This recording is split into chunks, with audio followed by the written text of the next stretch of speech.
तो सूर्य नाड़ी और चंद्र नाड़ी हमारे अंदर दो नाड़ियां हैं। राइट साइड में जो नाड़ी है उसे सूर्य नाड़ी कहते हैं, और चंद्र नाड़ी को जो कि हमारे अंदर बसती है मनुष्य के अंदर, इसे चंद्र नाड़ी को ईड़ा नाड़ी कहते हैं। इसमें भी बड़े घोटाले हैं, मैं देखती हूँ इतना कंफ्यूजन है, इतना कंफ्यूजन। और राइट साइड में जो नाड़ी है उसे पिंगला नाड़ी कहते हैं। राइट साइड की नाड़ी जो है सूर्य नाड़ी है, लेफ्ट साइड की नाड़ी चंद्र नाड़ी। इन दोनों का जब संतुलन आप साधते हैं तब आप बीचों बीच आ जाते हैं। एक एक्सट्रीम में कोई गए तो पेंडुलम जैसे एक जगह गए तो दूसरी जगह फिर जाना शुरू होता है। जैसे कि मैंने बताया था, जहां रजोगुण बहुत ज्यादा हो गया है प्रदेशों में, तो उन्होंने तमोगुण में आने की शुरुआत करी। माने जो बहुत ज्यादा बढ़ गए तो उसके बाद सुसाइड शुरू हो गए, तमोगुण में आना, और नहीं तो शराब पीना और फिर गांजा और इस तरह की चीजें जिससे बैलेंस आ जाए। उसका एक पेंडुलम इधर गया तो उधर से उधर दौड़े, उधर से उधर दौड़े, बीचों बीच सत्वगुण है, बिल्कुल मध्य में। देख रहे हैं ना आप, एकदम मध्य में। और उसके बीच में गैप है, आप देखिए कि गैप है, यही वॉइड है, इसे वॉइड कहते हैं। ज़ेन सिस्टम में आप अगर ज़ेन पढ़े तो पूरा सहयोग है, ज़ेन भी। कबीर पढ़े तो पूरा सहयोग है, नानक पढ़े तो पूरा सहयोग है, कृष्ण पढ़िए तो पूरा सहयोग है, राम पढ़िए तो पूरा सहयोग है, क्राइस्ट पढ़िए तो पूरा सहयोग है, कुरान पढ़े तो पूरा सहयोग है। सब सहज ही योग है। कहने का ढंग शायद अलग हो जाए पर मजा आएगा वही। ये जो बीच का वॉइड है यही भवसागर है, और इसमें उठने के लिए कोई सीढ़ी नहीं है। समझ लीजिए कि दो ऐसी सीढ़ियां लगी हुई हैं, लेकिन बीच वाली सीढ़ी आधी लटक रही, और उस पे चढ़ने का जो मार्ग है वो है कुंडलिनी, जो नीचे में है। नीचे में जो कुंडलिनी, इस कुंडलिनी को, इस ब्रिज को, इस गैप को भरना पड़ता है। यही कार्य दिखने में बहुत सीधा सरल, कोई बहुत दूर नहीं। अब ये कुंडलिनी आपकी माँ है, जन्म जन्म आपके साथ पैदा हुई, आप ही में स्थित रहती है।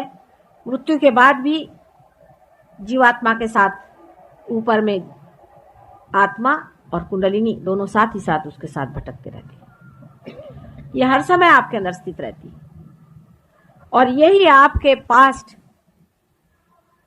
और सबकॉन्शियस का पूरा जोखा है। कुंडलिनी जो है ये गौरी है,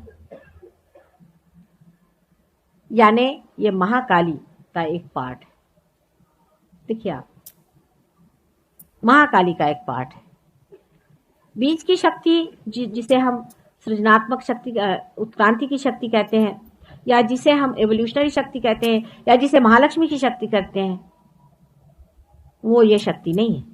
ये आपके सबकॉन्शियस की शक्ति, जो आज तक आपका पास्ट हुआ, आपके कर्म हुए, आपका ये हुआ, वो समझ लेना चाहिए इस चीज को। तो कुंडलिनी वो चीज है, उसका हिस्सा है। जो वॉइड है, वॉइड के अंदर में सरस्वती का कार्य है, क्योंकि मैंने आपसे बताया था कि बीच के जो नाभि चक्र है उसमें से एक कमल का डेंट निकल करके उसमें बैठा हुआ ब्रह्मदेव सारी चीज रचनात्मक कार्य करते रहता है। इसलिए इस वॉइड के अंदर में रचनात्मक कार्य की शक्ति है, आप जानते हैं है। यह रचनात्मक कार्य 5 एलिमेंट्स से आता है। आप जानते हैं 5 एलिमेंट्स के बारे में। उसी से मन भी तैयार होता है, मन भी उसी का एक हिस्सा है। जब ये दोनों शक्तियां, ये और ये एग्जिस्टेंस की शक्ति है और वो कार्यान्वित रहने की रचनात्मक शक्ति है। जब वो कार्य करती हैं तो जिस तरह से कि एक समझ लीजिए कि बाय प्रोडक्ट होता है किसी भी फैक्ट्री में, उसी प्रकार के 2 बाय प्रोडक्ट्स निकलते हैं।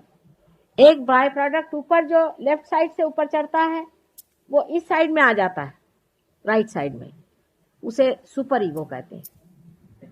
और जो राइट साइड के कार्य करने से होता है वो ईगो होता है। जो लोग राइट साइड में कार्य करते हैं, जिसे हम रजोगुणी कहते हैं, वो ईगो ओरिएंटेड होते हैं, अपने ईगो से कार्य करते हैं। और जो लेफ्ट साइड होता है वो सुपर ईगो होता है। बहुत से आप साइकोलॉजिस्ट नहीं होंगे तो आपको जरा समझा दें।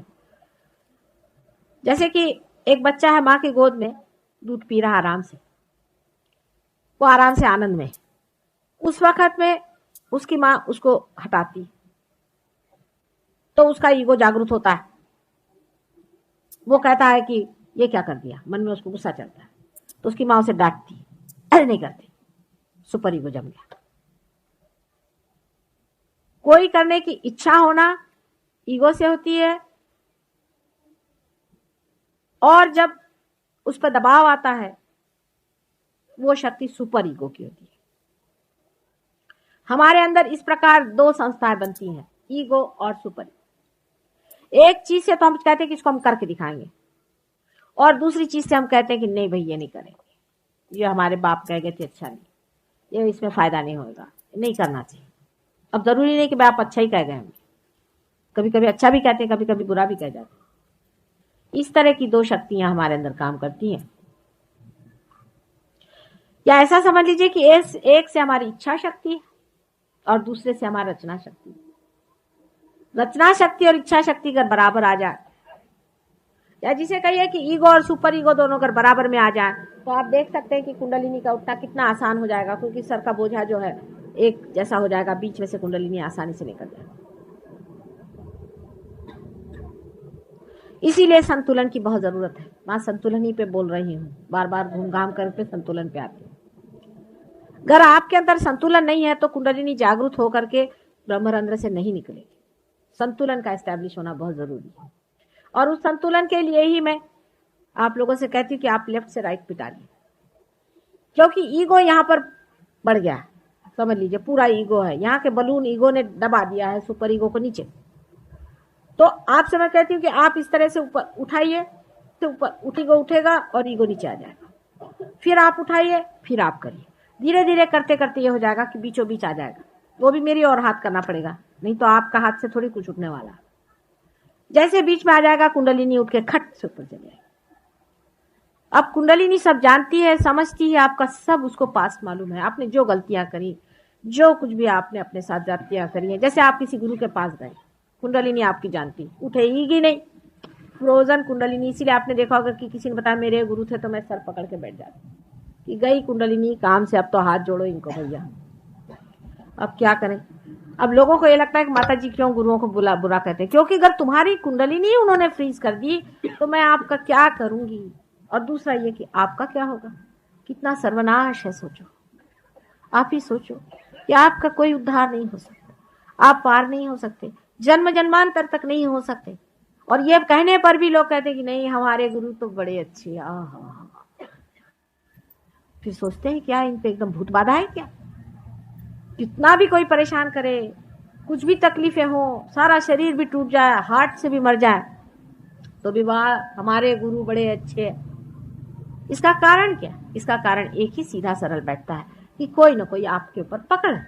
आप सोचना ही नहीं चाहते असलियत को क्या है। अब ईगो किसी आदमी का बहुत जबरदस्त बड़ा होता है। अब उसके अनेक तरीके हैं, आपसे मैंने पहले ही बताया। ईगो की बीमारी ऐसी होती है कि वो बीमारी पता ही नहीं चलती। अगर आपका तमोगुण ज्यादा हो, सुपर ईगो ज्यादा हो, तो आदमी के बदन में, उसका बदन टूटेगा, वो कहेगा माँ मुझे यहाँ दुखता है, मेरे पैर पकड़ गए, मैं जकड़ गया हूँ, पता नहीं कोई तो भी मेरे गर्दन में बैठ गया है, उसको पता चलता है। पर ईगो तो अपने ही को अपने ऊपर बिठाया होता है, तो वो तो घोड़े पे चलता है। वो तो उसके पास आप जाइए तो मेरे को लेक्चर देना शुरू करता है। मैं कहा अच्छा भैया, अभी गई थी मैं कोई मिनिस्टरों के पास में, उन्होंने मेरे को लेक्चर देना शुरू कर दिया। इधर आप लोग का प्रोग्राम होने वाला था, उन्हीं का मैं लेक्चर अभिभूत सुनती रही। मैंने कहा वाह भाई वाह, ये रोज लेक्चर देते हैं, अभी इनको एक मैं ही चाहिए थी लेक्चर सुनाने के लिए। अच्छा भाई सुना लो, तुम्हारा भी मन हो जाए, इधर तुम लोग बैठे रह गए, मैं वहीं बैठे रह, ऐसा चलता है। इसलिए ईगो ऐसी चीज है, इसको अहंकार एक बार हो जाए, उसको समझाना बहुत मुश्किल होता है। सूक्ष्म अहंकार भी बहुत होते हैं। जैसे किसी ने कुछ पढ़ लिख लिया, तो मेरा तो इस पे विश्वास ही नहीं माता जी की कुंडलिनी उठती है। अब साहब आपका विश्वास ही नहीं, मैं तो विश्वास ही नहीं कर सकता। आपका विश्वास किस चीज पर है? आपने क्या जाना, आपने क्या देखा? आप आइए देखिए। और आपका विश्वास नहीं है या है, इससे क्या फर्क पड़ने वाला है भगवान को? आप आए, मुझे पूर्ण विश्वास भगवान पे है। माने आप कहाँ के अफलातून हो गए? अरे ये सृष्टि क्या आपने बनाई थी? क्या आपके बाप ने बनाई? इस पेड़ के नीचे जो बैठे हुए हो, ये क्या आपने बनाया था? मुझे पूर्ण विश्वास परमात्मा पे है। इस तरह से जो मनुष्य बातें करता है, मुझे आती है हंसी।